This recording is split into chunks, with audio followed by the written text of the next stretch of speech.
Hi everybody, I'm Bianca Valerio and welcome to Japan. It is winter time right now, and as you can see, there's a lot of snow, and you need a lot of snow in order to come up with a beautiful snow festival. So we're actually here in Yonezawa, not only known for its beef, but here in Yamagata Prefecture, this area right here is actually known or is considered the biggest snow festival in this area.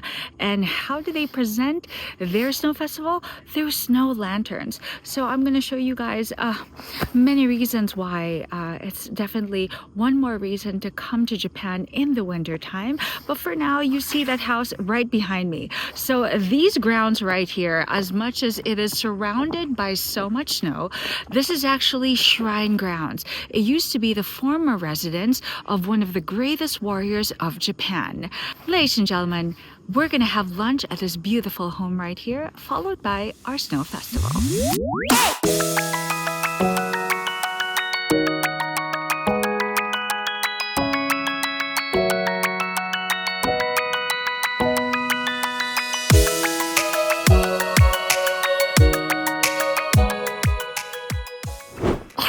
Oh my god, take a look at this. What a gorgeous backdrop of overflowing snow.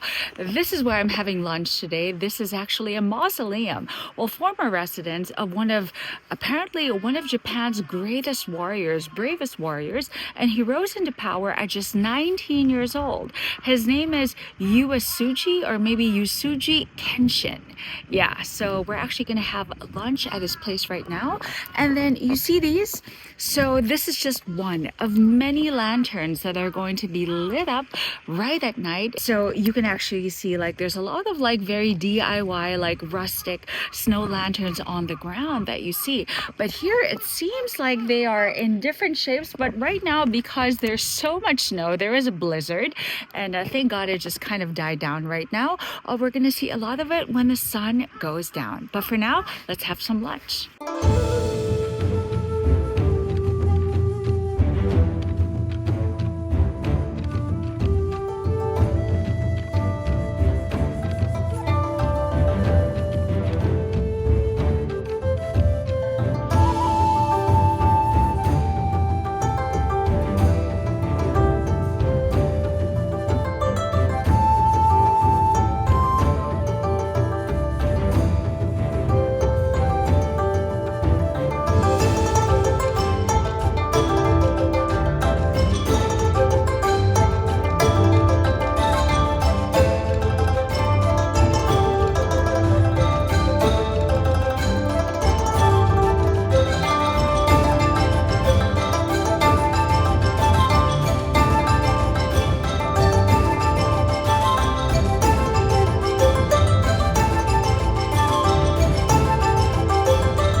This is amazing. First of all, there's so much snow all over. As you saw, I was taking photos of just the walkway of how the receptionist was walking us through the house, this residence, and it was a pretty long way. And now we actually have a private quarters. There's actually a heater as well, and it's right in the corner. And if you can see, just being surrounded, well, right now it's Yuki, snow, but usually this is a garden, and it's just absolutely stunning. And this is our venue for lunch. Okay, so this is my lunch, and it's, the Japanese are all about presentation and refinement in the details.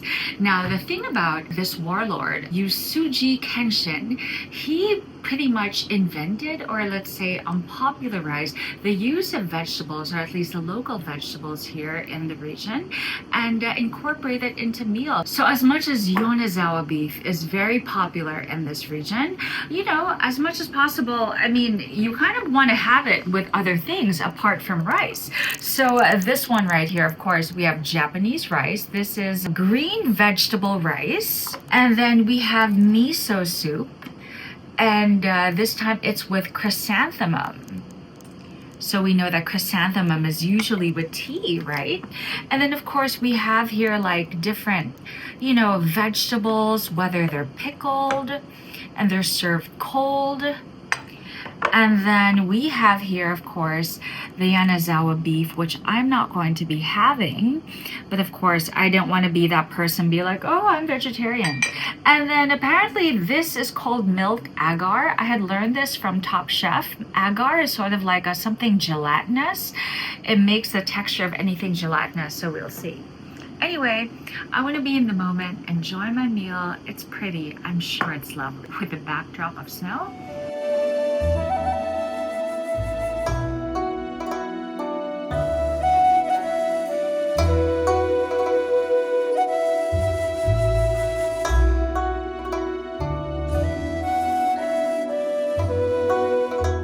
Oh my god, that was so good. That lunch was so good. Unfortunately, we couldn't really walk the garden grounds because obviously too much snow. Look at that. Crazy. And technically, the snow festival actually starts tomorrow. And today is sort of like groundbreaking day to see just a dry run of what the snow festival is going to be like. So you know what it's going to be like? I told you, snow lanterns, right? So there's going to be, I reckon, a lot of these where they're going to put like little oil lamps or candles inside, and it basically lights up as the sun goes down. And because it is the winter time, it's going to be a lot earlier when we get to see this winter wonderland at night. Okay, so a lot of winter festivals in general are actually, somebody has to make them, right? So you see this gentleman right behind me? So he is just using a plain old shovel to create a shape. But the nice thing is they actually came out with ads to ask for volunteers to come in order for people to actually make the lanterns. And I thought, who is going to come and make these lanterns? Well, there's a lot of kids. Take a look.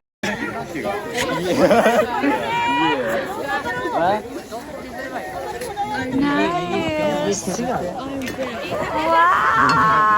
Hi. So look at this. It seems like there is a default shape of what it's supposed to look like. And all the kids are making it. So you see that snow? So those are all basically the school bags of all these kids who are volunteers in making these snow sculptures. Oh, that's amazing. What I love about snow festivals like this, and trust me, I've been to a lot in Japan. I've got a whole playlist dedicated to snow festivals. And, you know, and God bless Sapporo. You know, Sapporo is pretty much like one of the biggest in Hokkaido, and or at least the most touristy and popular. It's very commercialized. You've got so much banners, streamers, and all these brandings and all these tents, like for, you know, but this one over here, like you see, it's just like the school kids making it. And I realized today is actually a school day, which means probably this earns credits for class. We don't really know. So, or this could be an art class, right? I have no idea. But to be able to witness this, yes, tomorrow is technically the day of the snow festival, and I'm not getting to experience it on the day itself, but getting to see, like, it really is a childlike activity to be able to do these things. Because of global warming, in some years, I believe they weren't even able to have the snow festival because there just wasn't enough snow. Or I believe it just wasn't that cold enough to be able to make structures like this. But now, take a look. It is so... there's like a snowstorm. It's crazy. And so there's so much of it. It's truly abundant. So of course it's moments like this that when it rains, it pours. Gotta make some snow sculptures and make it work. Okay, so apparently those signs actually say like the name of the high school, like Yonezawa High School. So yeah, it's sort of like saying, hey, take a look, the kids of this high school actually made this as like a winter project, if you will. Wow. Talk about from a lack of snow or lack of cold to like hyper cold and lots of snow. So we're walking now to the actual mausoleum or like a shrine where the remains of that of the warrior whose name is actually the name of the snow festival. We're walking towards it now. And again, it's just filled with so many lanterns where the volunteers are making them.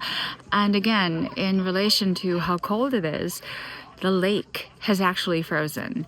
So it's so cold that the water has frozen over, which pretty much makes it perfect. Okay, so if one side it was all school kids, over here they're all adults, all grown-ups. And it seems like there were also names of maybe companies. Not really sure. So yeah, I guess like different areas, there are different volunteers tied into groups. Yeah, but all the same, pretty much all the same. So usually when you enter holy shrines in Japan, you will actually come across like this at the entrance. I forget what it was, but I think you drink from the water or there's like a little like scooper or whatnot. Oh my god, if I'm saying any sacrilege, but the point is it's sort of like when you enter a Catholic church and you sort of dip like your fingers into like that holy water and then you make the sign of the cross. I reckon something like that, something similar to that.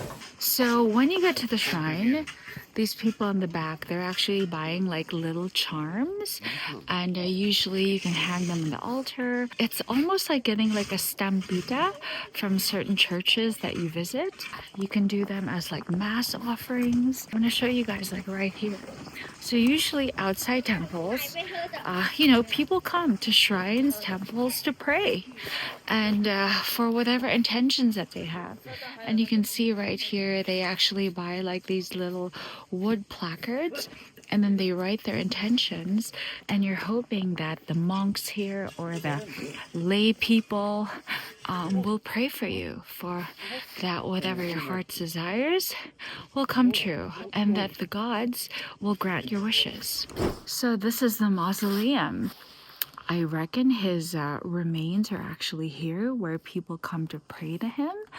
And because he was a great warrior and he was in power and he was very successful, so I guess people come to pray here as well, that hoping that they have success in their life and all that. And again, guys, I'm just like making like my intelligent assumption and it could be totally dumb, but because I do pray and I know what that's like to pray to someone that you admire and inspires you, so yeah.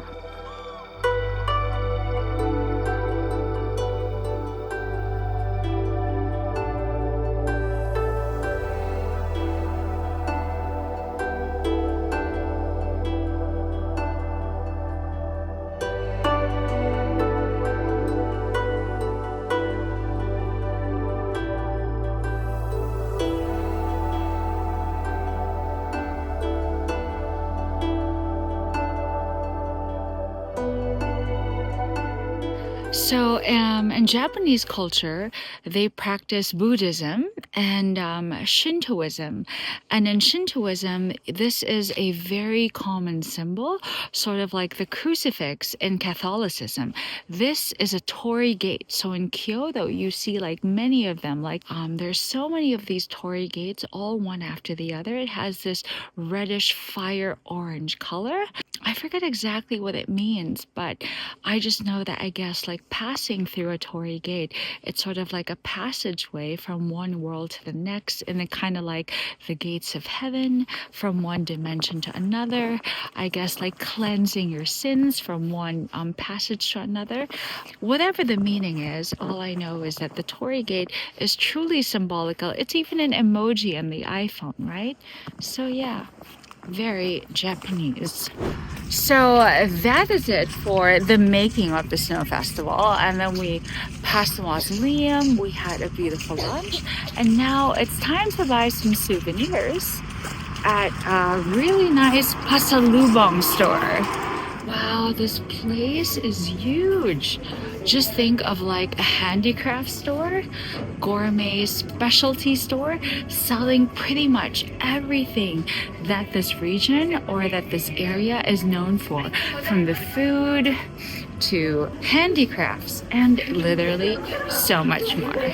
So while we're waiting for them to do the dry run of the snow festival where they're going to put the lanterns to rehearse for tomorrow, we're having some ice cream, some black sugar ice cream, and then some coffee jelly just to like wait it out inside the cafe inside the omiyage center.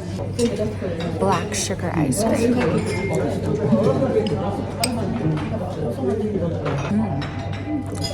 It's like, you know, those boba bubble teas that's like black sugar flavor. That's the one. All right, guys. So it seems like, you know, it's 5 p.m. Oh my God. Oh, there's like news people here too. And they're doing a dry run. Well, for the lack of a better term, a dry run of the lanterns for tomorrow's festival. Okay, so now that we see what it's like nighttime with all these like candles inside the lanterns, I don't know about you, but it may have stopped snowing because earlier during the day, the snow was quite strong. But now, it's not really like drizzling anymore, if you know what I mean. However, I don't know. I actually quite like it during the day because you just see the pristine white snow. But then this is also just as romantic, right? It really is candlelit winter. So I don't know. Are you team day or are you team night? Nevertheless, snow lanterns like these, knowing they're not in the Philippines or anywhere near, is truly magical. So guys, I'm Bianca Valerio from Yonezawa, and the Snow Lantern Festival. It's definitely one more reason to come to Japan. Come away with me until our next destination. Bye guys.